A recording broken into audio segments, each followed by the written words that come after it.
Nggak terasa generasi HP Poco X3 ini udah sampai di generasi ketiga ya. Dan nggak terasa juga udah mau menyambut tahun yang baru juga nih, tahun 2022. Dari awal Poco umumin series X3 ini emang banyak banget menuai pujian. Baik itu Mi fans, Poco fans, bahkan tech reviewer kayak gua gini.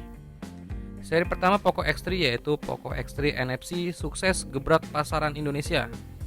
Begitupun halnya dengan Poco X3 Pro, yang itu sih sadis banget sih. SoC flagship dijual dengan harga 3 jutaan, gila nggak tuh? Dan kali ini Poco X3 GT yang dinamanya aja udah kelihatan sangar, pakai embel-embel GT alias Go Turbo, klaim dari Poco ya. Nah sekarang pertanyaannya, apakah buat di tahun 2022 HP yang satu ini masih layak buat kalian beli? Kan banyak banget tuh pilihan HP zaman sekarang yang spesifikasinya hampir-hampir mirip, tapi dikemas dengan desain dan harga yang berbeda. Oke, tapi sebelum lanjut ke videonya, mari kita bumper dulu.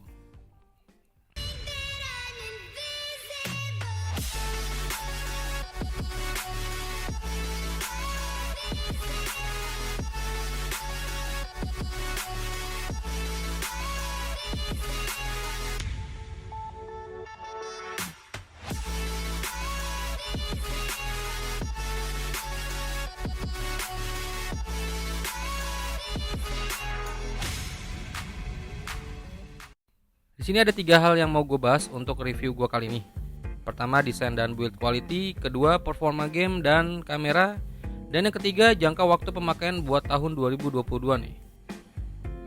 Sebelumnya gue mau kasih tahu dulu untuk update harga Poco X3 GT ini per akhir tahun 2021. Untuk varian RAM 8GB, storage 128GB itu di harga 4,1 jutaan.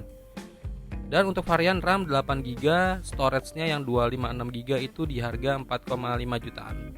Jadi harga handphonenya 4 jutaan ya. Oke, lanjut. Secara desain dan build quality sih menurut gue udah cakep. Apalagi tampilan warna putihnya itu dan BAM kameranya itu menurut gue tampil elegan. Di mata gue langsung berasa keren. Apalagi ketika kita lihat layarnya. Gak tahu kenapa layar di Poco X3 GT ini salah satu layar IPS terbaik. Warnanya cerah, kerapatan piksel padat, dan juga untuk tone warnanya saturasinya itu ngegonjreng, hampir mirip-mirip kayak layar AMOLED gitu. Refresh rate-nya udah cakep banget di 120Hz, dan layarnya itu info dari Poco dilapisi Corning Gorilla Glass Victus, yang dimana klaim dari Poco itu lebih tahan banting ketimbang yang Corning Gorilla Glass yang biasa. Pokoknya ketika kita lihat langsung layarnya itu enak, bisa manjain mata kita. Tapi beda halnya dengan build quality-nya yang menurut gue terasa murah aja. Bagian back covernya itu ada tekstur garis, tapi ketika gue gesek-gesek pakai kuku ya langsung kelihatan bekasnya. Intinya kalau tampilan desain Poco X3 GT ini udah cakep, tapi kalau untuk build quality-nya gue rasa sih masih kurang sih. Lanjut ke bagian performanya. Main game dan kameranya ya sebelumnya Poco X3 GT ini gue uji benchmark pakai Antutu versi 9. Dan skor yang gue dapat itu masih di 500 ribuan ya, dan belum bisa tembus 600 ribuan kayak klaim dari Poco itu. Tapi nggak tahu dah kalau kalian yang udah tembus 600 ribuan, coba tulis aja di kolom komentar pada video gue kali ini. Untuk main game sih udah lancar-lancar aja, hampir semua game udah bisa dimainkan. Sebagai contoh aja gue main Mobile Legends bisa settingan ultra, Call of Duty Mobile bisa mentok kanan, PUBG bisa smooth extreme, dan Genshin Impact itu bisa medium di 60 fps loh. Itu udah mantep banget. Semua game yang gue coba ini berjalan dengan baik. Dan satu hal lagi yang bikin Poco X3 GT ini mantep yaitu irit dayanya. Karena prosesor Dimensity 1100 ini yang tergolong baru, sukses bikin si Poco X3 GT ini irit daya. Apalagi ngecasnya cepet, 67 watt cuy. Ngecas 15 menit aja udah terisi 50%an lebih. Dan chargernya juga udah dapet ya di paket pembeliannya. Belum lagi dual speakernya. Poco X3 GT udah cakep, ditambah NFC udah hadir juga. Jadi performa game udah mantap banget lah di HP ini. Dan beberapa fitur dari Xiaomi semua udah dapet di Poco X3 GT ini. Lanjut performa kamera di Poco X3 GT ini ya B aja sih. Yang penting ada dan resolusi cukup tinggi di 64 megapiksel. Tapi untuk hasilnya menurut gue ya cukup aja. Karena HP ini emang ditujukan buat kalian pencinta game yang main game ngebut, jadi andalan Poco X3 GT ini. makanya fitur dari kamera agak sedikit dipangkas. Hasil fotonya menurut gue standar aja, nggak bisa nunjukin sesuatu yang wah gitu.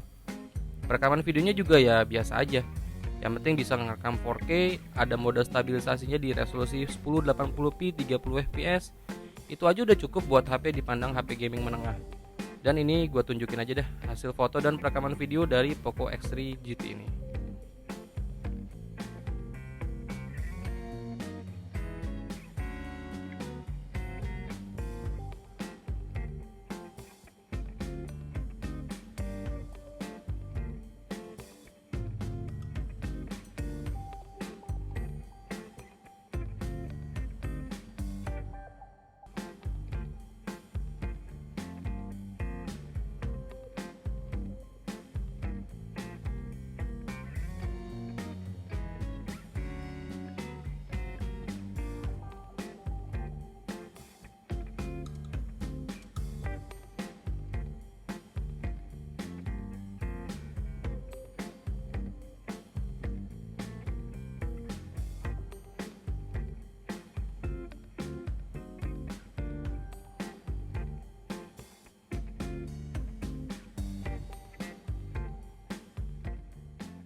Oke, ini adalah hasil perekaman video dari Poco X3 GT.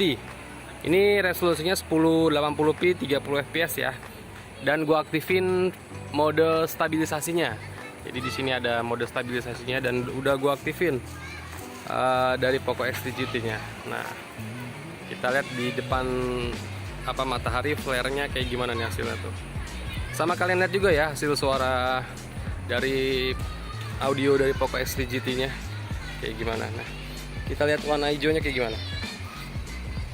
Nih, perekaman warna hijaunya. Oh, autofocusnya juga cepet ya. Tuh. Oke, cakep. Kestabilannya gimana ya? Coba kalian cek ya. Ini gue lagi jalan-jalan biasa. Kalau gue lihat langsung di layar kameranya sih stabil sih. Ya. Oke, stabil kok kalau gue lagi jalan-jalan kayak gini. Tapi gue nggak tahu hasil kualitas warnanya sama saturasinya gitu, gue nggak tahu. Tapi kalau untuk kestabilannya oke, cakep. Oke, ini adalah perekaman 4K ya di 30 fps dari Poco X3 GT. Oke, ini gue tanpa mode stabilisasi, jadi nggak ada mode stabilisasinya di 4K 30 fps nih. Jadi gue lihat sih stabil sih langsung dari handphonenya tanpa pakai fitur stabilisasinya. Nah, ini 4K, coba kita lihat ketajaman warnanya. Nih, ketajaman warna resolusi 4K. Oh, autofocusnya gue pindahin barusan nih. Tuh. Oke, jadi ini warna hijau. Ya, autofocusnya di 4K kayaknya kurang ini, nggak kayak 1080p, kurang cepat autofokusnya. Nih warnanya 4K kayak gimana nih. Tuh. Fitur autofokusnya di 4K kurang ya. Kestabilannya gimana sama suara gue ya? Sekalian kalian dengerin yang ditangkap audionya dari Poco X3 GT kayak gini. Oke. Udah, coba sekali lagi gue jalan-jalan santai. Kayak gimana kestabilannya. 4K 30 fps. Oke. Stabil. Cakep.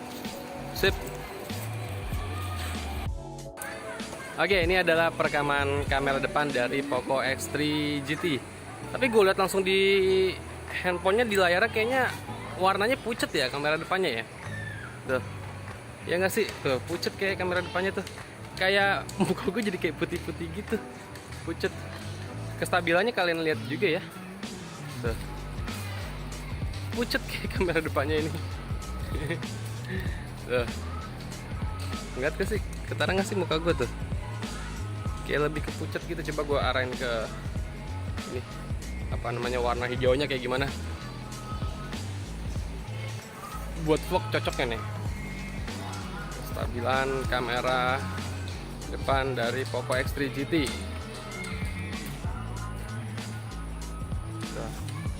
Gue arahin ke backlight coba ya. Ini backlight di belakang. Oke. Tapi warnanya tuh kayak pucat gitu kamera depannya. Tapi lumayan lah. Ini 1080p 30 fps ya. Oke, sip. Ya menurut gua udah cukup dan yang penting ada, dan juga fiturnya lengkap kok. Kayak resolusi lumayan tinggi sampai 64 megapiksel, ada lensa ultrawide dan makro. Perekaman video bisa 4K dan ada stabilisasinya di mode 1080 di 30 fps. Belum lagi gimmick-gimmick khas Poco yang kayak misalkan video-video bergerak gitulah, atau video orang aja di tiga lah. Ada kok semua di Poco X3 GT ini. Jadi kalau untuk kameranya menurut gue ya standar aja sih. Emang nggak bisa dikatakan baik, cuman ya yang penting ada. Dan satu lagi nih, worth it nggak Poco X3 GT ini dipakai dalam jangka waktu panjang atau minimal buat tahun 2022? Jawabannya langsung aja ya, udah pasti sangat bisa banget. Karena dual 5G nya itu yang menurut gue killer dan sangat layak digunakan di beberapa tahun buat kedepannya. Karena di Indonesia udah mulai gempar-gempar 5G ya, jadi Poco X3 GT ini udah nggak usah kalian takut lagi, dia udah mendukung dual 5G. Belum lagi SoC yang udah terlanjur ngebut. Kalau dari gue sih, gue sangat menyarankan ya Poco X3 GT ini sebagai salah satu HP kandidat atau inceran yang kalian mau beli buat akhir tahun atau di awal tahun 2022. Apalagi kalau kita bicarain bug kayak Poco F3 kan banyak bug ya. Tapi kalau untuk kendala yang terjadi di Poco X3 GT ini ya nggak berlaku. Kayak notif delay, green tint, black rush, ghost touch, itu semua nggak berlaku dah dan aman-aman aja untuk unit yang gue pegang ya. Tapi nggak tahu kalau kalian ada yang ngerasain kayak gitu, tulis aja di kolom komentar pada video gue kali ini. Jadi kesimpulannya HP ini sangat worth it buat kalian beli. Apalagi buat kalian yang pemakaian HP-nya bisa dalam waktu yang lama. Karena SoC-nya yang udah terlanjur ngebut, ditambah dual 5G-nya itu yang menurut gue killer banget. Poco X3 GT ini jadi pilihan yang tepat. Oke, sekian dulu review dari gua, semoga bermanfaat buat kalian semua dan sampai ketemu di video gua berikutnya. Vengga pamit. Bye.